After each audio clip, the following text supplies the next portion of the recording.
Welcome to Pipeline Conversations, a machine learning podcast by ZenML. So this is a bit of an unusual episode out of the usual order of things. This is a conversation between myself, Adam, and Hamza, where we just reflect over the past 6 or 7 months. I thought it might be a good moment now that we've got 10 episodes in the bag with the podcast so far, and just to reflect on what we've achieved with ZenML and so on, and where we're going a little bit as well. So I hope you enjoy it.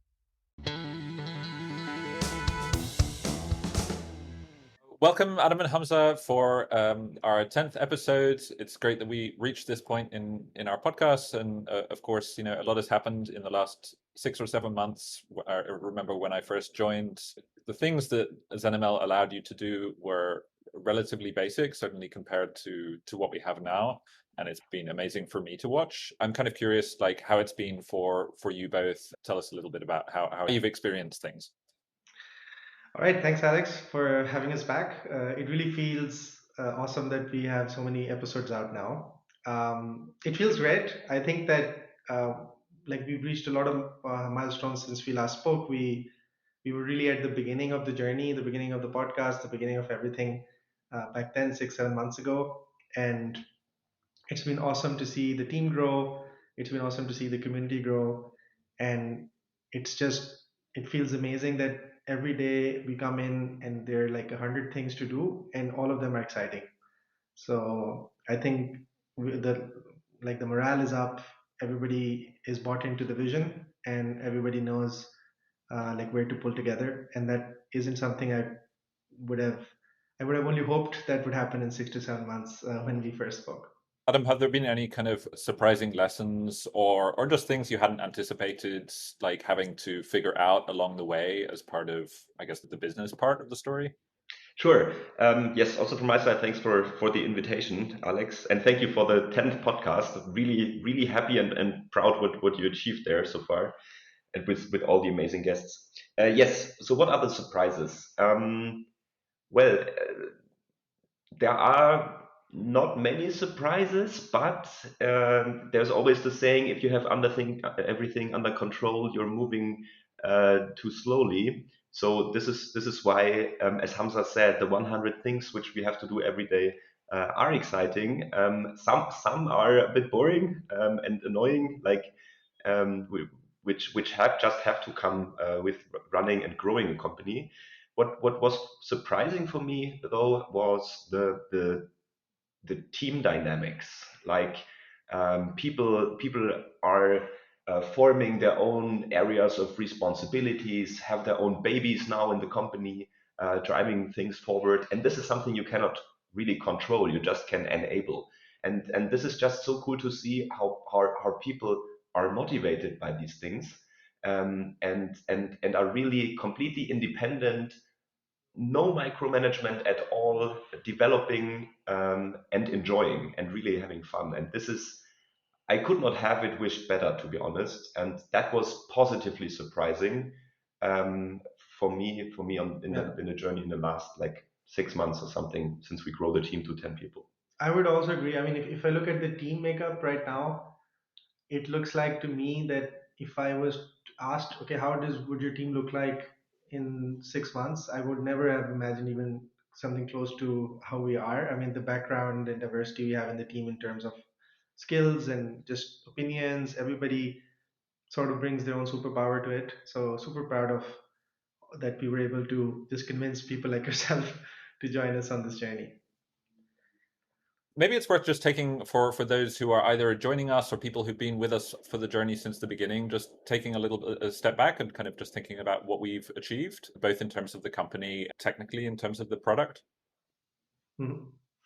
So first of all, like maybe HR wise, so we grew now to 10 amazing engineers. So we don't have any business people in the team. So we are really building for the community.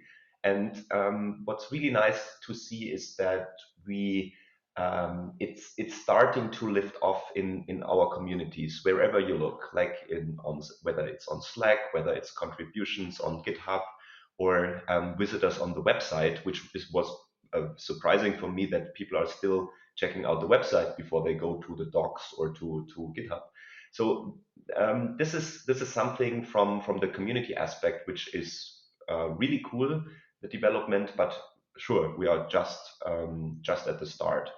We've started having our own community hours as well, and engagement, like active live engagement with people as well. That's been really nice to see.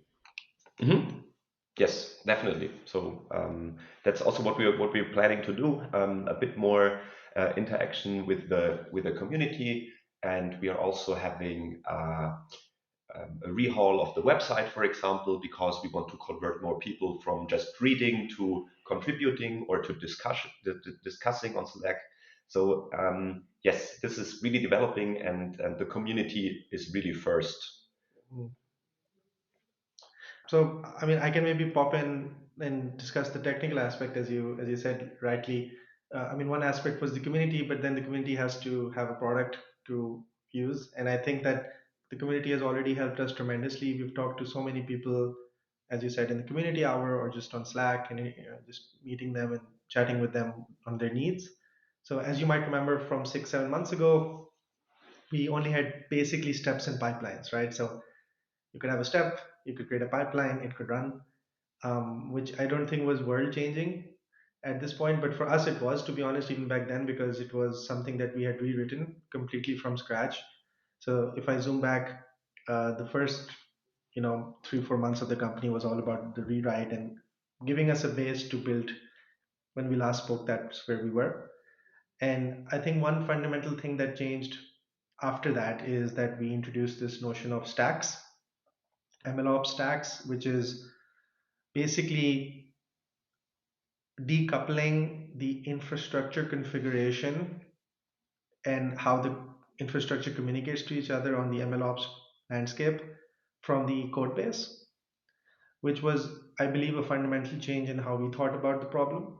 Because obviously, the biggest problem for data scientists is that it's not approachable.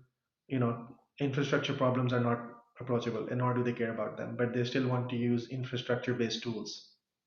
So by decoupling that, we made it easy to transport people from a local stack, just from a state where they're in a Jupyter notebook to maybe a current modern state of the art MLOps infrastructure with Kubeflow pipelines and a feature store like Feast and experiment tracking like weights and biases, training on Hugging Face, deploying on MLflow or Selden, and so on and so forth.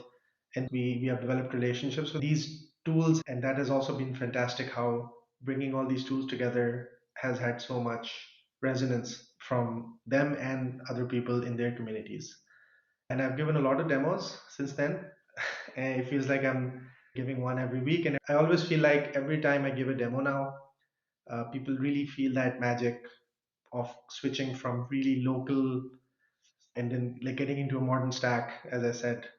And their feedback is always they're really amazed and want to try it. And that feeling, what we want to give to the developers, is exactly what I would have hoped for 6 months ago. And I think that we're only at the beginning of that. Do you feel you've learned anything about? I mean, we're a lot more we're pretty immersed on a day-to-day level in this MLOps space and how the different tools work together and which ones are more appropriate in certain situations. Like, how has your understanding of what MLOps means changed over this time period as well? Mhm. I think that, I mean, I have understood one thing, that everybody sort of has a different set of requirements. I mean, I think I knew that more like before, but it's getting more evident, right? We're building an use case and industry agnostic tool. So we talk to many industries, and everybody has a different requirement of stack. And sometimes you need a big boat, sometimes you need a small boat, and it's just sometimes you just want to spin up a big VM or a serverless function and just orchestrate it because that's what your quarter is looking like, right? And there's nothing wrong with that. You don't need a Kubernetes cluster scaling up to thousands of nodes. But on the other hand, if you're in an autonomous driving company and you're serving to hundreds of models out there every day, retraining them, then you might want to need those tools, right?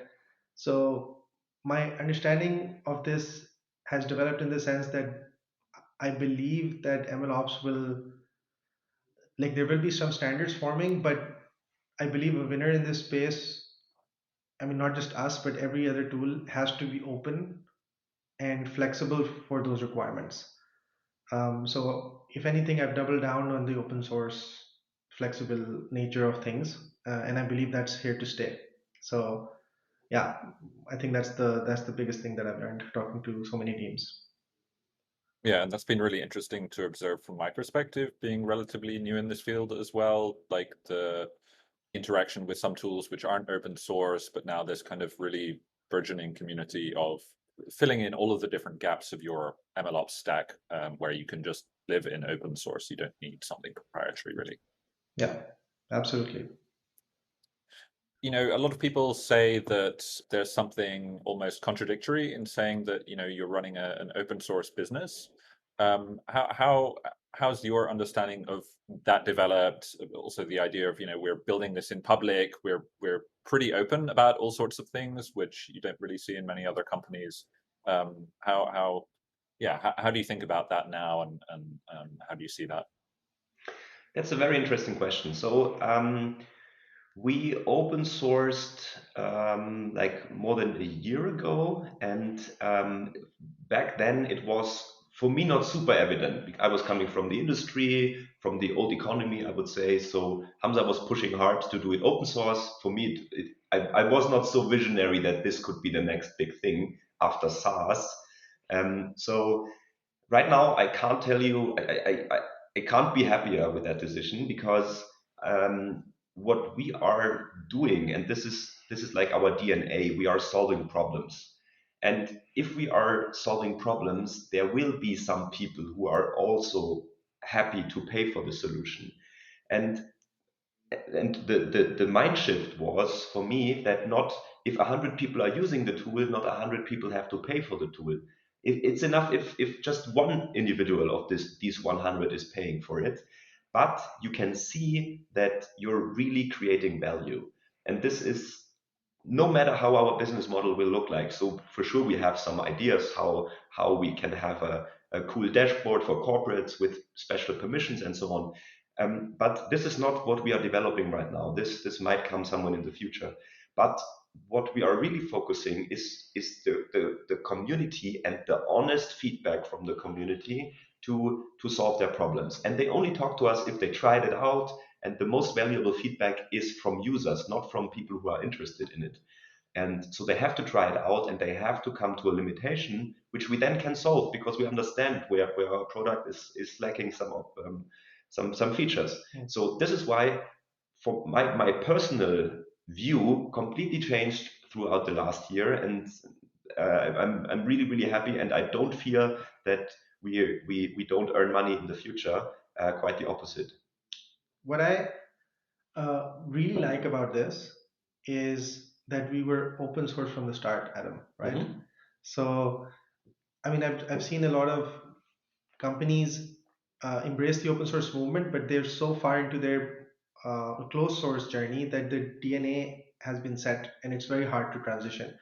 And for me, what I really love about it is that we can claim and we can really believe internally that we're open source first. And I don't think that will go away now because it's just built into us. I mean, we are used to um, building out into the open and making open source contributions and supporting the open source community.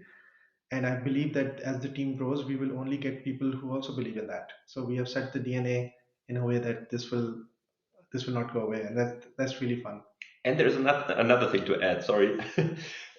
So what we saw is that people or companies or let's say users are worried that we at some point in time we completely switch to closed source. That's not possible anymore for us. So so there will always be whatever is open source right now will always stay open source. This is super important for the trust of the community towards us, that we are not now flipping a switch and hide something behind a curtain in a paid offering. Yes, and another point, what I really love about open source is, sorry, sorry to extend your question. So our team loves to work for open source, and it's also way cooler to hire for open source companies because everyone can show what's happening in their daily business lives to their friends, to other developers. And this is like from a personal branding perspective for every individual within the company, very, very valuable to be an open source company and not to develop something behind closed doors. So I'm sure our listeners are super curious and interested to know like what's coming up in the future, where ZenML is headed. Perhaps one of you could speak to that. So like we're at the end of a cycle of like a quarterly cycle where we, all the team got together at a lake house and we discussed what we wanted to do and got our vision together. And now, uh, I think yesterday was the point where we said, okay, now we have like gotten there after 4 sprints, and now the next eventual step, of course, so it's a clear cut. It's the 10th episode of the podcast. There's a clear like demarcation now.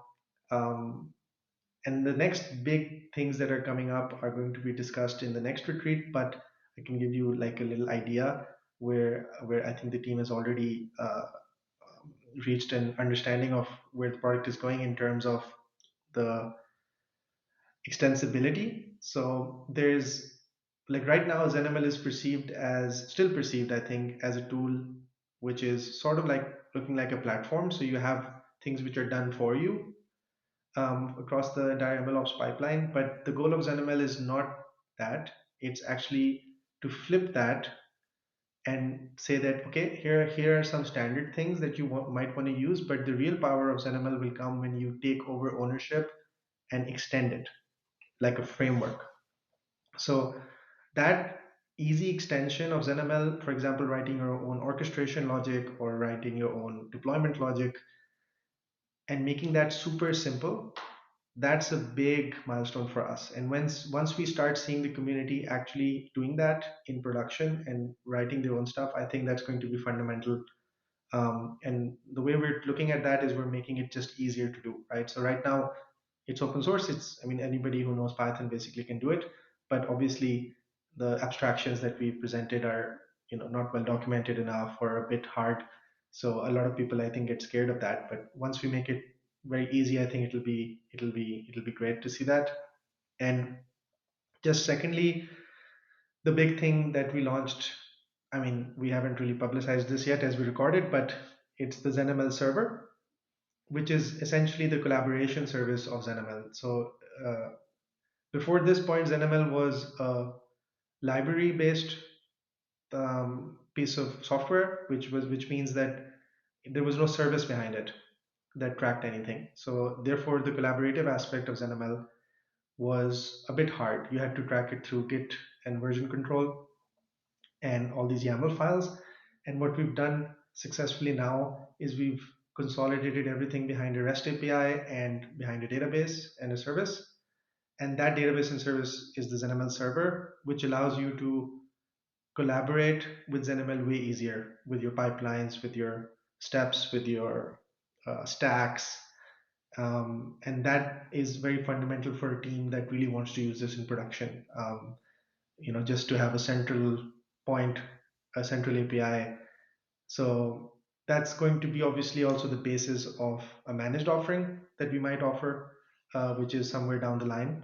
But essentially, the first point of action in the next quarter probably is to get that server in a way that people are using it and collaborating. So not just one data scientist, but many data scientists and ML engineers are collaborating with ZenML.